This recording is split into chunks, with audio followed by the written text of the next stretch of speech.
All right, thank you, Alana. Now, meanwhile, in Morocco, the death toll has continued to rise in the wake of the 6.8 magnitude earthquake that rocked the African country.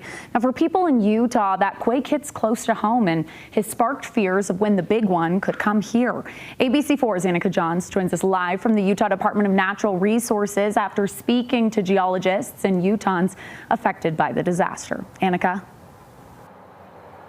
Sarah, more than 2,900 individuals have passed away from the destruction we're seeing in Morocco. Now, today, like you said, I went around asking Utahns how they feel about this, including the National Guard, geologists, and one Utah family that has ties in the heart of the destruction.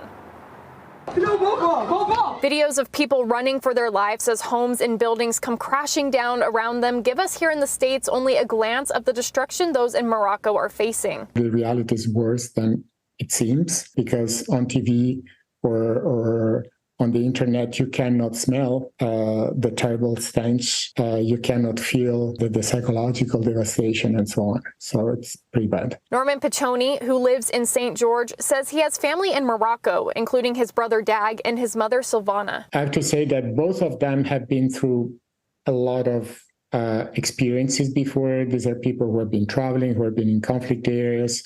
And they said they've never seen anything like this. Their home, Piccioni says, was destroyed, leaving the small family homeless and in need of help. The Utah National Guard says they have prepped and ready to send over to Morocco. So we've got an exercise going on over in Morocco right now. It's called the Morocco Mantlet exercise. What that is a all hazards domestic response exercise. Really, it's shaped around kind of an earthquake that creates some problems in the area, and they're continuing their training up where they are.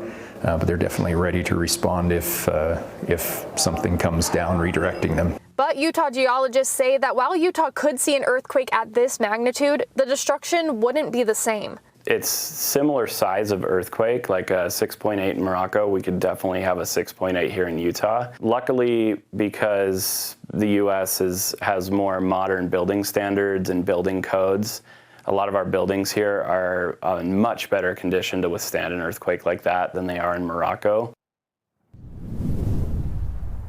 Now, if you're interested in helping Norman's family, there has been a GoFundMe page set up to help cover any costs that could go into repairing their building. You can find a link for that on our website at abc4.com. Now, Adam Hiscock also said that if anybody has any questions about earthquakes here in Utah, that you can come down to the Department of Natural Resources and pick up this book here that details how and you should prepare for earthquakes in the state of Utah. Reporting live from the Department of Natural Resources, Annika Johns, ABC4 News.